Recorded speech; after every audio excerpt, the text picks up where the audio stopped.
Assalamualaikum warahmatullahi wabarakatuh. Selamat siang Pak. Ini kami Pak dari CGP Angkatan 9 SMK 2 Pinggir. Saya Anissa Devi. Saya Armila Sinaga. Ajus Lina Panjangan Pak. Kami akan melakukan wawancara kepada Bapak terkait pembuatan tugas demonstrasi kontekstual modul 31 tentang pengambilan keputusan berbasis nilai-nilai kebajikan sebagai pemimpin. Yang pertama yang akan mengajukan pertanyaan itu saya, kemudian lanjut Bu Ami, nanti juga Pak sama Bu Juslina. Baik Pak, pertanyaan pertama, selama ini bagaimana Bapak dapat mengidentifikasi kasus-kasus yang merupakan dilema etika atau wujukan moral?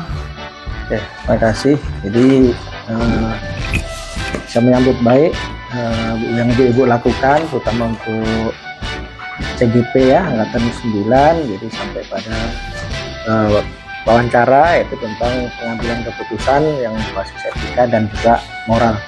Jadi mengenai pertanyaan yang pertama tadi tentang pengambilan keputusan ya, mengidentifikasi kasus, baik itu kasus yang mana yang etika, mana yang moral ya. Jadi dalam pemilihan kasus ini mana yang akan kita tentukan, mana yang moral dan mana yang juga etika tadi.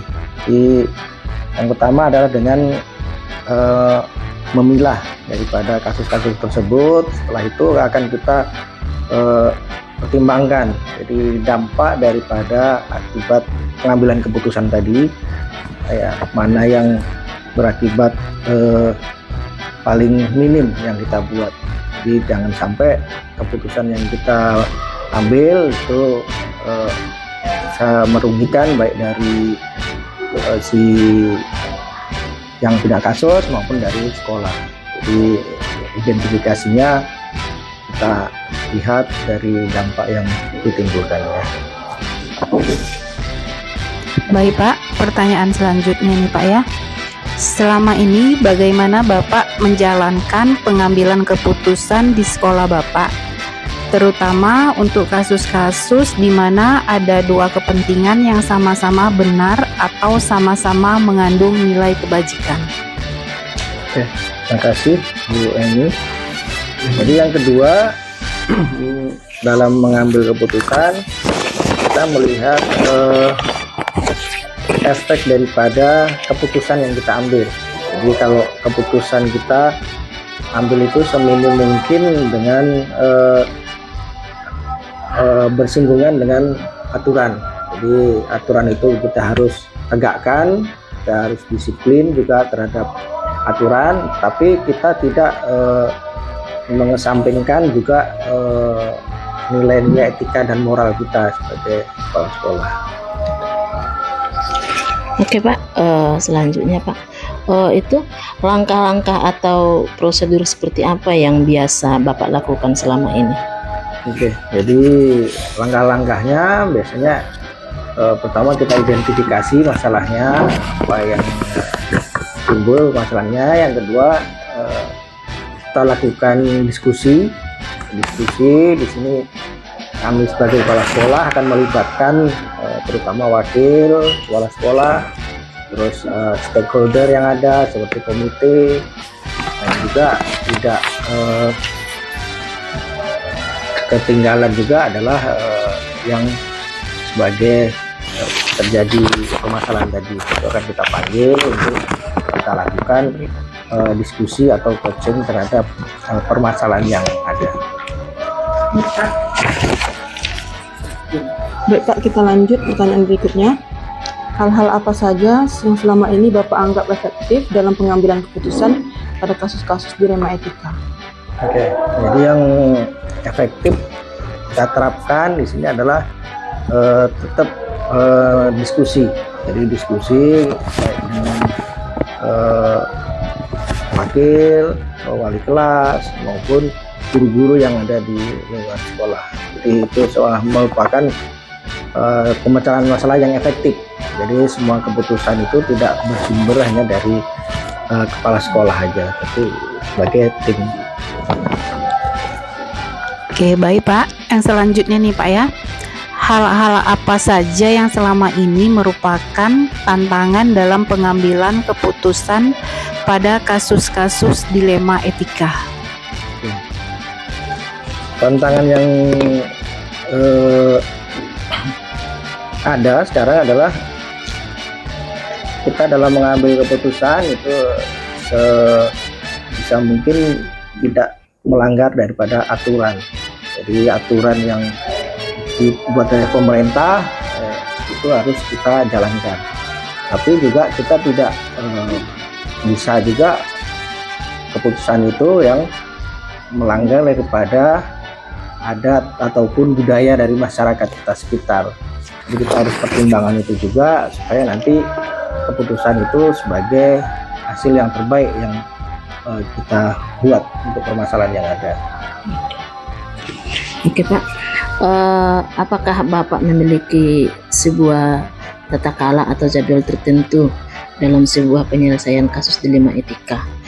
Atau apakah Bapak langsung menyelesaikan di tempat atau memiliki sebuah jadwal untuk menyelesaikannya? Terus bentuk dan prosedur apa yang Bapak jalankan? Oke. Kalau jadwal khusus kita tidak ada ya. Jadi kalau setiap permasalahan itu akan kita follow up langsung, kita akan selesaikan secepat mungkin dengan langkah-langkah seperti tadi kita diskusikan, kita pilih permasalahannya, kita kumpulkan tim untuk menyelesaikan masalah tersebut. Baik Pak, pertanyaan berikutnya nih Pak. Adakah seseorang atau faktor-faktor yang selama ini mempermudah atau membantu Bapak dalam pengambilan keputusan dalam kasus-kasus dilema etika? Kalau seseorang secara personal kita nggak ada ya Bu ya. Jadi yang ada kita hanya tim. Jadi yang mempermudah kita dalam mengambil keputusan itu adalah tim kita yang solid, tim kita yang kuat dalam memanage daripada sekolah ini supaya nanti keputusan itu hasilnya bukan dari kepala sekolah aja tapi dari tim kita yang ada di sekolah. Oke Pak, ini pertanyaan yang terakhir dari kami nih Pak. Dari semua hal yang telah Bapak sampaikan, pelajaran apa yang dapat Bapak petik dari pengalaman Bapak mengambil keputusan dilema etika? Ya, terima kasih. Jadi setiap permasalahan ya pasti itu akan mempunyai efek dan juga keputusan yang kita ambil itu akan berakibat pada sesuatu dan lain hal. Jadi dalam pengambilan keputusan secara etika ini kita mencoba pembelajaran yang diambil adalah keputusan itu tidak melanggar aturan, tetapi juga kita sebagai makhluk sosial juga tidak mengesampingkan daripada etika kita sebagai seorang pimpinan. Jadi kita mendapatkan pelajaran dari situ. Jadi sama-sama kita mendapatkan hasil yang maksimal untuk permasalahan yang ada. Baik, terima kasih nih Pak atas wawancara kali ini. Mudah-mudahan wawancara kita ini juga dapat menjadi pembelajaran bagi kami nanti dalam mengambil keputusan sebagai seorang guru, yaitu memimpin pembelajaran di kelas kami. Ya, sama-sama. Assalamualaikum warahmatullahi wabarakatuh. Selamat siang Bu Eci. Waalaikumsalam, selamat siang Bu Nisa. Baiklah, kami ini dari CGP Angkatan 9 dari SMK Negeri 2 Pinggir akan melakukan wawancara terhadap Ibu untuk tugas demonstrasi kontekstual modul 3.1 tentang pengambilan keputusan berbasis nilai-nilai kebajikan sebagai seorang pemimpin. Nanti pertanyaannya pertama dari saya, kemudian dari Bu Jus dan juga Bu Ani. Silahkan Bu Eci. Saya Alisa Devi. Alhamdulillah. Baik Bu, pertanyaan pertama, selama ini bagaimana Ibu dapat mengidentifikasi kasus-kasus yang merupakan dilema etika atau bujukan moral? Jadi kalau dilema etika itu berarti kan tidak ada aturan yang dilanggar di situ. Kalau bujukan moral itu kan ada hukum yang dilanggar, ada tata tertib yang dilanggar. Jadi bedanya pada saat ada dua kepentingan sama-sama benar, namun dia bertolak belakang atau bersilangan, nah itu yang disebut dilema etika. Tapi kalau selagi tidak melanggar aturan, berarti dia dilema etika. Tapi kalau sudah melanggar aturan, berarti kan kita bujukan moral. Oke. Yang kedua Bu, selama ini bagaimana Ibu menjalankan pengambilan keputusan di sekolah Ibu, terutama untuk kasus-kasus di mana ada dua kepentingan yang sama-sama benar atau sama-sama mengandung nilai kebajikan? Iya, biasanya sih kalau misalnya ada permasalahan gitu ya, di mana ada dua kepentingan yang berbeda, yang dua-duanya sama-sama benar, namun dia bertentangan. Nah itu biasanya kita cari jalan tengah. Nah itu misalnya nih ada kasus misalnya pada saat guru tidak masuk selama seminggu lebih, tapi dia menunggu orang tuanya yang sakit. Nah jadi antara orang tua sakit kan ada rasa kasihan ya, terus juga dia tidak masuk ke sekolah juga kan sebenarnya itu salah, tapi bukan melanggar hukum juga gitu. Tapi yang kayak gitu biasanya kita nanti cari jalan tengahnya mana yang terbaik. Jadi kita cari dulu akar masalahnya apa, siapa-siapa saja di sana yang terlibat. Nah nanti kalau misalnya guru ini tidak bisa masuk, siapa yang bisa terlibat menggantikan atau membantu dia masuk dalam kelas, nanti supaya pada akhirnya nanti kita dapatkan sebuah keputusan yang tidak merugikan siapapun gitu. Seperti itu. Baik Bu, selanjutnya langkah-langkah atau prosedur seperti apa yang biasa Ibu lakukan selama ini? Langkah-langkah dalam menyelesaikan dilema etika. Kita lihat dulu dia kepentingan apa di sana, apakah individu lawan masyarakat atau rasa kasihan lawan apa? Ada beberapa gitu ya. Jadi kita lihat dasarnya apa. Kemudian pada saat mengambil keputusan juga kita harus nanti ada pengujian. Yang harus diingat itu setiap kali kita menetapkan kebijakan itu nggak akan semuanya nerima. Pasti akan ada benturan kepentingan di sana. Nah, bagaimana kita nanti bisa menyelesaikan dengan meminimalisir rasa tidak puas atau benturan itu. Itu. Ibu, berikutnya pertanyaan berikutnya, hal-hal apa saja yang selama ini Ibu anggap efektif dalam pengambilan keputusan pada kasus-kasus dilema etika menurut Ibu? Kita kembali, yang paling efektif itu sebenarnya mengembalikannya lagi ke aturan. Jadi kita kembalikan sesuai aturan semuanya. Yang perlu di ini kan lebih ke motivasi ya masing-masing guru. Jadi dia menyadari tanggung jawab dia di sini, motivasi dia di sini, sehingga dia nanti bisa istilahnya menyingkirkan kepentingan-kepentingan pribadi yang pada akhirnya nanti akan jadi dilema etika itu. Sebenarnya dilema etika itu kan terjadi karena perbedaan kepentingan aja sebenarnya kan. Sama-sama tidak salah, sama-sama tidak melanggar aturan, namun kepentingannya yang berbeda. Nah, gimana kita bisa memotivasi guru supaya dia bisa mengutamakan kepentingan umumnya di sekolah dan meminimalisir kepentingan pribadinya, kecuali hal-hal yang sama sekali tidak bisa diindahkan, misalnya sakit, tidak ada orang yang menjaga atau bagaimana. Nah itu nanti kita carilah jalan keluarnya. Terus ini Bu, hal-hal apa saja yang selama ini merupakan tantangan dalam pengambilan keputusan pada kasus-kasus dilema etika? Tantangannya itu ya banyak, itu tadi pada saat kita memutuskan A, tidak akan semua orang menyetujui A, dan sebaliknya saat kita memutuskan B, orang yang kepentingannya bentrok dengan B juga nggak akan setuju. Nah jadi tantangannya itu bagaimana sebuah keputusan itu bisa diterima dengan besar hati dan bisa meminimalisir kerusakan dan bisa memuaskan semua orang gitu. Walaupun pada akhirnya tetap aja nanti kan akan ada yang tidak puas, tapi setidak-tidaknya kita bisa meminimalisir rasa tidak puas itu gitu.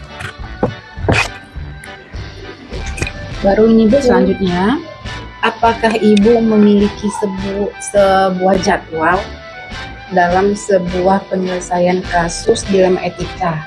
Apakah Ibu langsung menyelesaikan di tempat atau memiliki sebuah jadwal untuk menyelesaikannya? Bentuk atau prosedur seperti apa yang Ibu lakukan? Jadwal untuk biasanya tergantung ya. Kalau masalahnya membutuhkan penyelesaian yang cepat, misalnya ada kegaduhan atau apa, nah itu biasanya saya langsung selesaikan. Jadi kita cari data, kita temuin semua yang terlibat di sana, kita cari ininya, terus regulasinya bagaimana, nanti hal-hal apa yang dilanggar di sana, nah baru kita selesaikan saat itu juga. Tapi kalau misalnya nih kadang-kadang kan guru ini dia nggak terus terang ya, maksudnya dia sembunyikan masalahnya gitu. Kecuali kalau dia langsung kita lihat ada masalah, kita bisa selesaikan. Tapi ada beberapa guru yang dia diam, dia tidak menunjukkan ada masalah, tapi itu merusak motivasi dia untuk bekerja.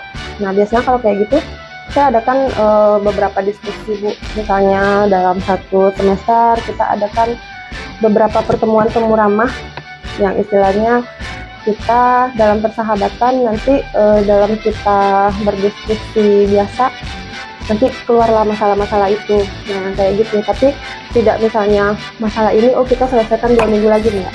Setiap ada masalah kita langsung selesaikan sebelum jadi gejolak yang lebih besar gitu. Langsung selesaikan Bu ya. Nah, Ibu, pertanyaan berikutnya nih, adakah seseorang atau faktor-faktor apa nih yang selama ini mempermudah atau membantu Ibu dalam pengambilan keputusan kasus dilema etika ini?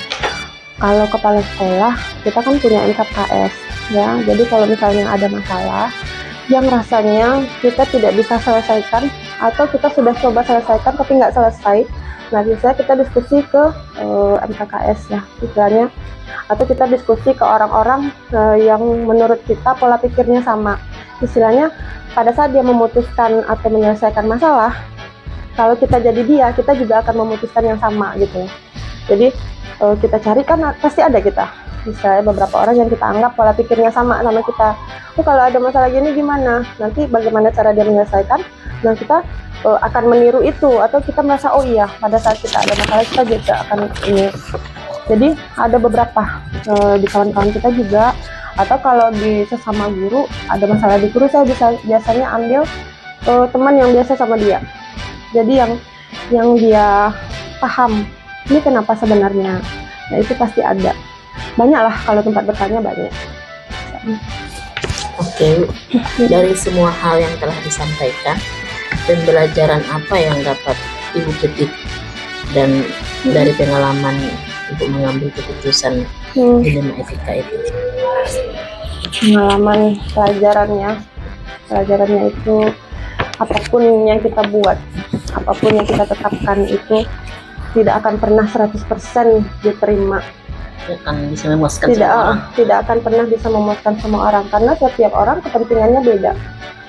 Intinya bagaimana kita dalam mengambil keputusan itu mengecilkan mudaratnya gitu. Nah, istilahnya mengecilkan efek sampingnya. Karena kalau misalnya kita tidak memikirkan efek samping akibat keputusan kita itu, nanti bukannya kita nyelesain masalah, malah nambah masalah gitu. Itu aja pelajarannya. Dan nggak segampang gimana ya, kalau kita jadi guru kan kita cukup mikirin yang penting kita selesaikan tugas kita dengan baik, sudah yang lain-lain mau gimana terserah. Tapi kalau jadi kepala sekolah malah orang yang berantem kita yang damaikan seperti itu. Jadi kan kayak dilema etika itu kan dia sama-sama benar, dia merasa sama-sama benar, dia benar, tidak ada yang dilanggar di sana aturan. Tapi kan kebenaran ini bertentangan. Makanya itu yang jadi ada slack di situ kayak gitu. Sebagai kepala sekolah pun kita akan pasti sering temukan kasus dilema etika. Iya, sering. Yang penting sih kalau bujukan moral kan lebih gampang ya. Saya kita tahu nih salah ini benar ya kan. Tapi kalau dilema etika ini kan dua-duanya benar gitu. Dan kita juga kan punya apa ya? Ada rasa ya kadang kita kan takut salah nih. Kita ada beberapa orang yang kita percaya gitu kan. Kita jadinya memihak gitu loh. Padahal sebenarnya kalau dilema etika ini kan kita nggak boleh memihak gitu. Itu kan ada banyak tuh yang sekarang individu versus masyarakat gitu kan. Ada beberapa kasus terus banyak lah jangka pendek lawan jangka panjang. Itu kan beda-beda kita memutuskan yang ya kan gimananya gitu. Baik Bu, terima kasih nih Bu atas waktu Ibu. Mohon maaf apabila terdapat kesalahan dari kami. Kemudian mudah-mudahan hasil wawancara ini juga dapat menjadi masukan bagi kami nanti dalam membuat keputusan sebagai guru, di mana fungsi kami itu sebagai pemimpin dalam pembelajaran. Ya, berarti ke murid. Masih Bu ya? Ya, sama-sama. Assalamualaikum warahmatullahi wabarakatuh. Waalaikumsalam warahmatullahi wabarakatuh.